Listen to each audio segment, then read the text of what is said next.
পুরান ঢাকার কেন্দ্রস্থলে বুড়িগঙ্গা নদীর তীরে দাঁড়িয়ে আছে লালবাগ কেল্লা। এটি মুঘল সাম্রাজ্যের শক্তি এবং বেদনার প্রতীক। এই কেল্লার অসমাপ্তি এর সবচেয়ে বড় পরিচয়, যা এক অসমাপ্ত গল্প। এই কেল্লার ইতিহাসের সঙ্গে জড়িয়ে আছে মুঘল সম্রাট আওরঙ্গজেবের উচ্চবিলাসী পুত্র শাহজাদা মুহাম্মদ আজম শাহ এবং বাংলার কিংবদন্তি তুল্য সুবেদার শায়েস্তা খাঁর নাম।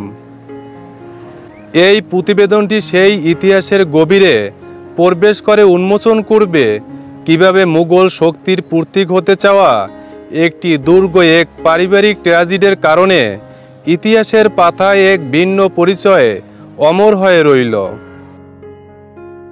ঢাকার অন্যতম প্রধান কেন্দ্র গুলিস্তান থেকে লালবাগ কেল্লায় পৌঁছানো বেশ সহজ। বিভিন্ন ধরনের যানবাহনের মাধ্যমে এখানে আসা যায়। গুলিস্তান থেকে সরাসরি বাস নেই, তবে আজিমপুরগামী বাসে উঠে আজিমপুর বাস স্ট্যান্ডে নেমে রিকশায় যাওয়া যায়। এছাড়াও গুলিস্তান থেকে সিএনজি ও অটোরিকশায় যাওয়া যায়। সব মিলিয়ে 40 থেকে 50 মিনিট সময় লাগতে পারে। বাংলাদেশি নাগরিকদের জন্য জনপ্রতি 20 টাকা, সার্কভুক্ত দেশের নাগরিকদের জন্য জনপ্রতি 100 টাকা। অন্য বিদেশি নাগরিক তাদের জন্য 200 টাকা। 5 বছরের কম বয়সী শিশুদের জন্য কোনো টিকিটের প্রয়োজন নেই। সাপ্তাহিক ছুটি, রবিবার দিন পূর্ণ দিবস বন্ধ থাকে। কেল্লার ভিতরে খাবার ও খেলার সামগ্রী নিয়ে প্রবেশ করা নিষেধ।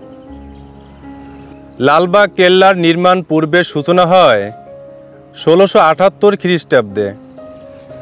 মুঘল সম্রাট আওরঙ্গজেবের তৃতীয় পুত্র শাহজাদা মুহাম্মদ আজম শাহ যখন বাংলার সুবেদার হিসেবে ঢাকায় আসেন, তখন তিনি এই দুর্গ নির্মাণের পরিকল্পনা করেন।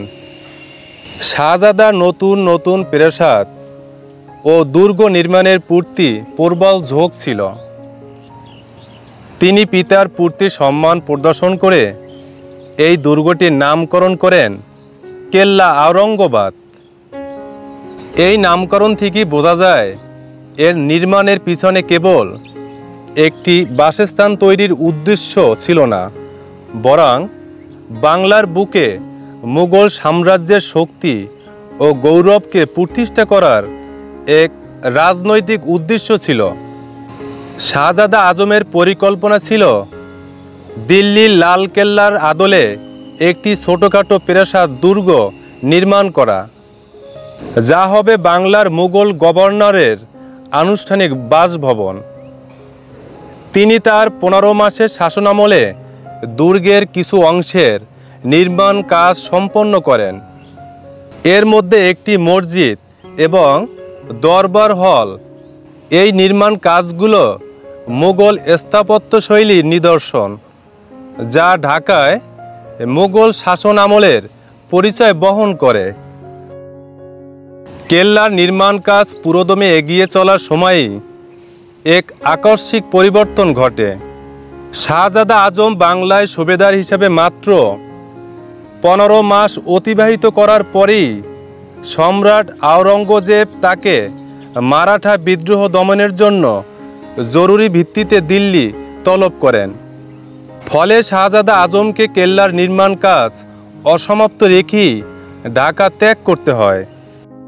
শাহজাদা আজমের প্রস্থানের পর 1680 সালে বাংলার সুবেদার হিসাবে দ্বিতীয়বারের মতো ঢাকায় আসেন তার মামা আমিরুল উমারা মির্জা আবু তালিব বেগ, যিনি শায়েস্তা খাঁ নামেই ইতিহাসে পরিচিত ছিলেন।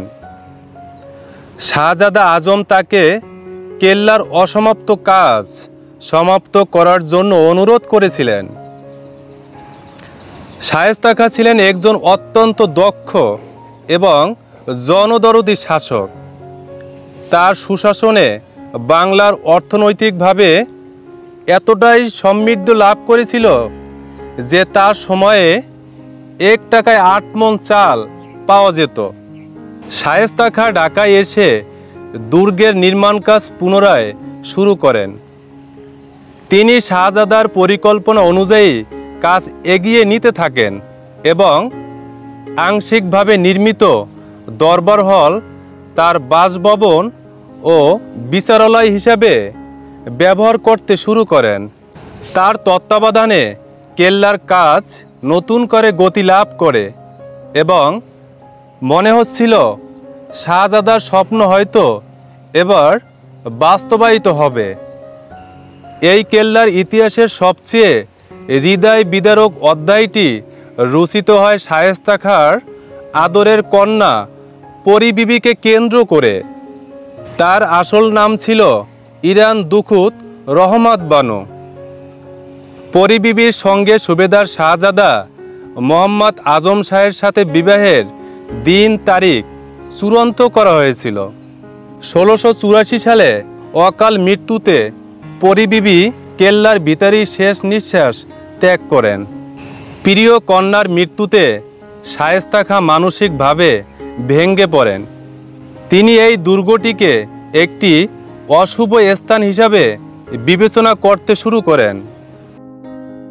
কন্যার মৃত্যুর শোকে তিনি 1684 সালে দুর্গের সমস্ত নির্মাণ কাজ স্থায়ীভাবে বন্ধ করে দেওয়ার নির্দেশ দেন। তিনি তার সমস্ত সম্পদ দিয়ে অসমাপ্ত কেল্লার ঠিক মাঝখানে কন্যার জন্য একটি সুন্দর সমাধিসৌধ নির্মাণ করেন। এই সিদ্ধান্তের ফলেই কেল্লা আওরঙ্গাবাদ আর কখনো সম্পূর্ণ হয়নি এবং এর নাম পরিবর্তিত হয়ে প্রথমে লালবাগ দুর্গ এবং পরে লালবাগ কেল্লা নামে পরিচিতি লাভ করে। এই ভবনটি দুটি ভিন্ন উদ্দেশ্যে ব্যবহৃত হতো: সুবেদারের বাসভবন ও হাম্মামখানা, আর উপরের তলায় ছিল দরবার হল, যেখানে শায়েস্তা খাঁ বিচার কার্য পরিচালনা করতেন। বর্তমানে এই ভবনটিতে একটি জাদুঘর স্থাপন করা হয়েছে, যেখানে মুঘল আমলের বিভিন্ন নিদর্শন যেমন শায়েস্তা খাঁর ব্যবহৃত জিনিসপত্র। লালবাগ কেল্লার তিনটি সবচেয়ে আকর্ষণীয় এবং স্থাপত্যশৈলীর দিক থেকে গুরুত্বপূর্ণ হল পরী বিবির সমাধিসৌধ। পরী বিবির মাজার নির্মাণে যে উপকরণ ব্যবহার করা হয়েছে তা তৎকালীন বাংলায় ছিল বিরল ও অত্যন্ত ব্যয়বহুল। ভারতের জয়পুর থেকে আনা সাদা মার্বেল পাথর, গয়া থেকে আনা কালো কুষ্টি পাথর এবং বিভিন্ন রঙের চকচকে টালি ব্যবহার করে এর অভ্যন্তরভাগ সজ্জিত করা হয়েছে। সমাধির উপরে থাকা অষ্টভুজা কীর্তির গম্বুজটি পিতলের পাত দিয়ে মোড়া, যা শুরুতে সোনার পাত দিয়ে মোড়া ছিল বলে ধারণা করা হয়। কেল্লার পশ্চিম পাশে অবস্থিত 3 গম্বুজ বিশিষ্ট মসজিদ একটি আদর্শ মোগল স্থাপত্যের নিদর্শন। এটি দরবার হল ও সমাধিসৌধের আগেই শাহজাদা আজমের সময়ে নির্মিত হয়েছিল। শায়েস্তা খাঁ মুঘল আমলে বাংলার অন্যতম শ্রেষ্ঠ সুবেদার হিসেবে পরিচিত। তিনি 2 দফায় মোট 22 বছর বাংলা শাসন করেন।